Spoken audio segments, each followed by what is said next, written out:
A ver, pensemos en esto. Todos tenemos una especie de superpoder social, uno que usamos todos los días casi sin pensar. Y es que es una habilidad, bueno, es la habilidad fundamental que define cómo nos relacionamos, cómo cooperamos y, en fin, cómo hemos construido el mundo tal y como lo conocemos. Seguro que alguna vez han tenido esa sensación, ¿no? De que hay gente que casi puede leer la mente. Esa cosa de que alguien se adelanta a lo que ibas a decir o que capta una situación súper compleja con solo una mirada. Pues no es telepatía, ojalá. Es algo mucho más real y, si me preguntan a mí, mucho más fascinante. Vale, miren este ejemplo, es buenísimo. Una llamada telefónica. El operador pregunta, ¿le gustaría pagar menos por sus llamadas? Y la respuesta es, no quiero cambiar de compañía, gracias. A ver, si lo pensamos fríamente, la respuesta no tiene mucho que ver con la pregunta, ¿verdad?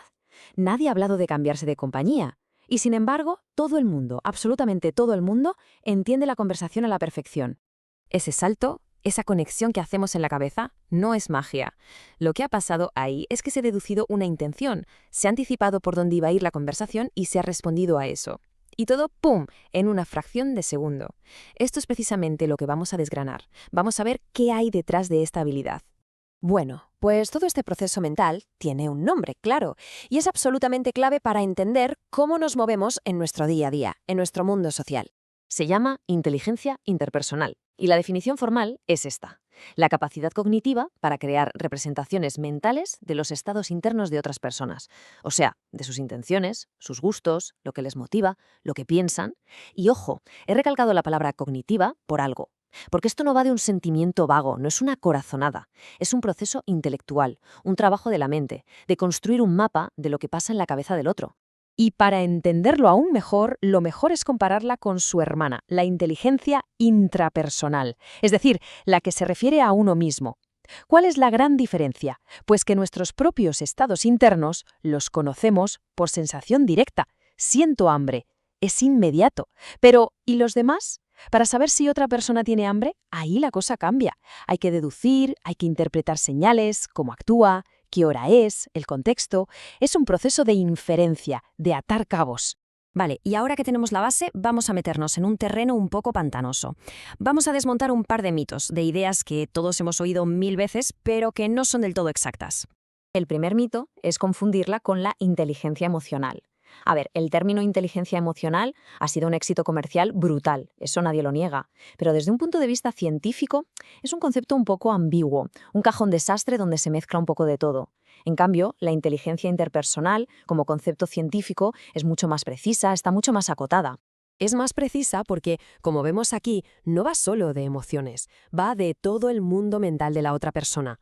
Se trata de intentar representar sus intenciones, qué sabe y qué no sabe, cuáles son sus creencias, qué le motiva a hacer lo que hace. Es un retrato robot mental muchísimo más completo. Venga, vamos con el segundo gran mito, confundirla con la empatía. Que sí, están relacionadas, claro que sí, pero no son la misma cosa.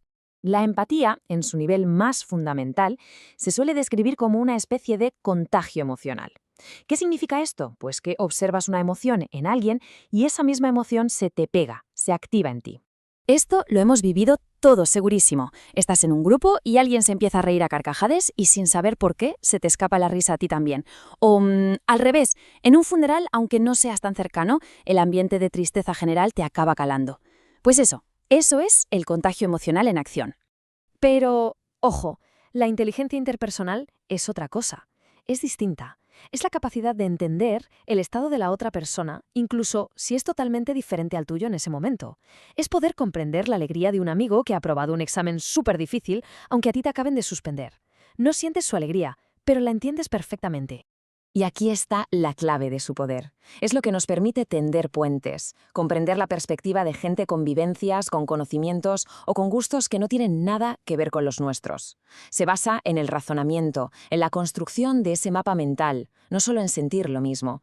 Y con esto, claro, llegamos al giro de guión, al punto que para mí es el más potente y sin duda el más provocador de todo este tema. La pregunta es esta: ser muy hábil socialmente, tener una gran inteligencia interpersonal, ¿convierte a alguien automáticamente en una buena persona? Solemos pensar que sí, ¿verdad? Pero, ¿es así? Miren esta cita, es demoledora. Es probable que tanto Gandhi como Hitler tuvieran una buena inteligencia interpersonal. Pensemos en ello, los dos fueron líderes con una capacidad de influencia brutal. Ambos eran increíblemente buenos entendiendo y movilizando las esperanzas, los miedos, las motivaciones de millones de personas. Sin duda, los dos tenían una inteligencia interpersonal altísima. Y aquí está la conclusión, la idea fundamental. La inteligencia, la capacidad es una cosa. Los valores, la ética con la que se usa esa capacidad son otra cosa completamente distinta, son dos ejes separados. Al final, esta habilidad es una herramienta neutral. Puede usarse para crear una conexión profunda y ayudar a alguien, o para la manipulación más calculadora. Piénsenlo, la misma habilidad que usa un gran terapeuta para conectar con un paciente es la que usa un estafador profesional para ganarse la confianza de su víctima y engañarla. La herramienta es la misma, el uso es el opuesto. Entonces, si estamos ante una herramienta tan básica para el ser humano y a la vez tan de doble filo, entenderla bien se vuelve fundamental, ¿no creen? Porque esto no es algo nuevo, no es un lujo de la sociedad moderna, es la base sobre la que se construyó nuestra especie. Desde el principio fue lo que nos permitió sobrevivir, coordinarnos para cazar o para defendernos, fue lo que permitió a los grupos cuidar de sus crías, que tardan muchísimo en valerse por sí mismas, y por supuesto fue la base para todo lo que vino después, el lenguaje, la tecnología, las sociedades complejas. Es, literalmente, el motor cognitivo que ha construido todo nuestro mundo social, ni más ni menos.